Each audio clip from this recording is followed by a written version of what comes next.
बुत परस्ती वाले लोगों की वजह से आप क्या करेंगे? डैनियल के पास एक रीजन था कि मेरे बाप दादाओं ने गुनाह किया और मैं फंस गया। अब ठीक है, जो हो गया सो हो गया, लाओ जो लेके आना लाओ, खिलाओ शराब पिलाओ, जो नहीं बाइबल में लिखा वो भी आने दो। अगर आप बाइबल के साथ जो पुस्तकें होती अच्छी वाली, अगर आप उन्हें पढ़ें तो उसकी स्टडी ये बताती है कि ऐसा पॉसिबल है कि डैनियल और उसके 3 साथियों के गुप्त अंगों को काट दिया गया था, उन्हें खोजा बना दिया गया था ताकि वो उस भवन में रह के अपना फ्यूचर ना सोचे। जिस तरह यीशु मसीह ने कहा, कुछ ने अपने आप को नपुंसक बना लिया ताकि वो परमेश्वर के राज्य के काम आ सके। तो ये पॉसिबल है कि वो चारे खोजे थे ताकि वो अपना फ्यूचर ना सोच के सिर्फ उस राजे के बारे में सोचें जिसके साथ वो काम करते थे। अब एक ऐसा पर्सन जिसने कोई गुनाह नहीं किया उसको खोजा बना दिया जाए, और चाहे वो का खोजा नहीं था उसको अधीन कर दिया जाए और सारा कुछ बदल दिया जाए। क्या ये एक्सेप्टेबल है या नहीं? नहीं एक्सेप्टेबल। लाइफ फेयर नहीं। लोग बोलते हैं कि लाइफ फेयर नहीं, जो मेरे साथ हो रहा है मैं ये डिजर्व नहीं करता हूं, मैं अच्छी लड़की हूं, मैं 2 डाइवोर्स मैं डिजर्व नहीं करती हूं, मैं अच्छा बंदा हूं, मैंने किसी को नुकसान नहीं किया, किसी के साथ धोखा नहीं किया, मैं बिजनेस फेलियर डिजर्व नहीं करता हूं, मैं किसी से माड़ा नहीं किया, मैं बीमारी डिजर्व नहीं करता हूं। पर लाइफ आपको वो नहीं देती जो आप डिजर्व करते हो, जिसके लिए आप फाइट करते हो वो आपको देती है। आप मेरी बात समझ रहे कि नहीं? अब मेरा क्या कसूर अगर मैं एक तांत्रिक के घर में जन्म हुआ हूं, उसके गुनाहों की वजह से, उसके पापों की वजह से अगर मैं बंधुआई में जाऊं तो इसमें मेरा क्या कसूर है?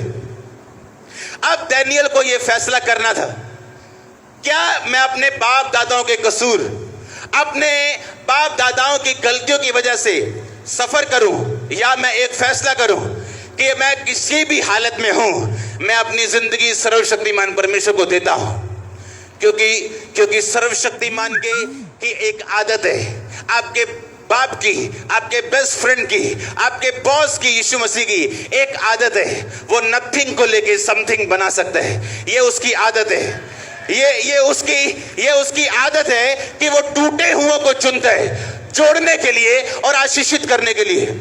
उसकी आदत है जब वो रोटियों को तोड़ता है तो हजारों को खिलाता है, ये उसकी आदत है। ये आपके और मेरे बॉस की, सुनो ध्यान से, ये उसकी आदत है। अब आपको फैसला करना है, अब आपको ये डिसीजन लेना है कि हाँ मेरा हो गया जन्म किसी घराने में, या ये बीमारी मुझे वंशों से मिली, या ये गरीबी मुझे वंशों के श्राप से मिली, तो क्या करेंगे आप? उस गरीबी में दारू पीने चले जाएंगे, उस गरीबी में खुदा को गालियां निकालेंगे, उस गरीबी में अपने बच्चों को पीटेंगे, अपनी वाइफ को पीटेंगे, हस्बैंड को गालियां निकालेंगे, या आप परमेश्वर के नजदीक जाने का फैसला करेंगे? डैनियल ने कहा अब जो होना था वो हो गया, अब अगर मैं परमेश्वर के साथ नहीं हूं तो मैं इससे डाउन ही जाऊंगा, इससे ऊपर तो नहीं आऊंगा। पहले ये बात ध्यान से समझो, आपके पास खोने के लिए कुछ नहीं। Hallelujah, nothing to lose. क्या कर लेंगे? डैनियल ने कहा क्या कर लेंगे? अब हमें बंद कर दिया, घर से दूर कर दिया, सब कुछ खत्म कर दिया, अब क्या कर लेंगे? अब या तो नीचे जाएंगे और खुदा को नहीं मानेंगे और नीचे जाएंगे, बंधुआई में और छितर पड़ेंगे। फैसला किया कि नहीं, कुछ भी हो जाए बाइबल के खिलाफ नहीं चलेंगे। राजा के बंदे को आज्ञा दी कि हम ये खाना नहीं खाएंगे जो बाइबल के खिलाफ है, हमें तो 7 बात दे दे और 10 दिन बाद हमारे फेस को देख, वो दूसरे लड़कों से ज्यादा शाइन होंगे। यानी वो डिटरमिन्ड था, वो फैसला कर चुका था कि एनीथिंग, शैतान अपना बेस्ट शॉट दे, जब मेरा टाइम आएगा मैं अपना बेस्ट दूंगा। उसने बेस्ट शॉट खाए, शैतान के बेस्ट शॉट उसने खाए, पर उसका टाइम जब आया उसने बेस्ट मारे हैं शैतान को। क्या करेंगे आप? क्या कुछ नहीं कर सकते। अपने वंश के विषय में आप कुछ नहीं कर सकते, जहां से आप निकले आप कुछ नहीं कर सकते, पर आप एक फैसला कर सकते हो कि मैं इन वंशों के श्राप से आजाद होऊंगा। जो मुसीबतें पीछे से चलती आ रही, मैं फैसला करूंगा खुदा के साथ खड़े होने के लिए। मैं ये फैसला करूंगा कि मैं अपनी लाइफ परमेश्वर को दूंगा और मैं अपनी लाइफ बाइबल के वचनों के अनुसार चलाऊंगा। मैं ये फैसला करूंगा। हालेलुया। क्योंकि लाइफ आपको दो चॉइस देगी, या तो अपनी निराशाओं को देखो, गम में डूब जाओ, शराब में डूब जाओ, नाटकों में डूब जाओ, टीवी में डूब जाओ, मोबाइल में डूब जाओ, और या तो फिर परमेश्वर के पास चले जाओ और घुटने टेको और बोलो, परमेश्वर मैं हाजिर हूं, मुझे बना जो तू बनाना चाहता है, कर मोल्ड जो तू करना चाहता है। मैं अपनी जिंदगी किसी सिचुएशन से हारने वाला नहीं हूं। हालेलुया।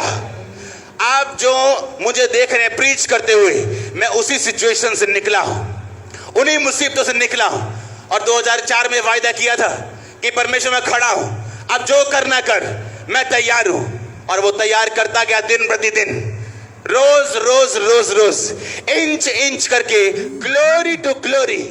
और मेरा परमेश्वर बदला नहीं, मेरा परमेश्वर बदला नहीं, उसकी आदत बदली नहीं। उसकी आदत है नथिंग को समथिंग बनाने की। आप समथिंग होने जा रहे हैं, आप समथिंग होने जा रहे हैं। मैंने कहा आमीन ऊंचा तो ये आशीष ऊंची चर्च। हालेलुया। जोर से बोलो हालेलुया। आप मेरी बातों को समझ रहे कि नहीं? मैंने कहा क्या कर लेंगे आप, क्या कर लेंगे आप? आपकी फैमिली में आपकी नानी की कभी नहीं बनी, आपकी मम्मी की फादर के साथ कभी नहीं बनी, और आपकी मैरिज हुई कभी नहीं बनी, और उसके बाद आप मसीह में आए। अब आपको मालूम है ये कर्ज टूटने वाला है। क्यों? एक फैसला लेना है मुझे। या तो जो मेरी नानी ने किया मैं वो करूं, जो मेरी मां ने किया मैं वो करूं, कि बाप की तरफ ध्यान ही मत दो, अपने काम में बिजी हो जाओ, मासी के साथ बिजी हो जाओ, बुआ के साथ बिजी हो जाओ, सहेलियों के साथ बिजी हो जाओ, और घर को सॉल्व करने की बजाय एक अलग दिशा दे दो। ये परमानेंट सॉल्यूशन नहीं। परमानेंट सॉल्यूशन का नाम है जीसस क्राइस्ट। मैंने कहा परमानेंट सॉल्यूशन का नाम है प्रभु यीशु मसीह। अगर वो नहीं है तो बाकी सब टेम्परेरी। आपके स्कीम्स, आपकी दिशाएं, आपका इधर उधर मुड़ना, ये सब टेम्परेरी, क्योंकि परमानेंट सॉल्यूशन उसी के पास है। और वो परमानेंट सॉल्यूशन करके क्रूस पे लिखा, वो स्वर्ग पे पिता के दाहिने हाथ बैठा और उसने अपना आत्मा आपको दिया। आज उसका आत्मा आपके साथ है, आपको परमानेंट सॉल्यूशन देने के लिए। और वो उन लोगों से प्यार करता है जो उसकी आज्ञाओं को मानते हैं।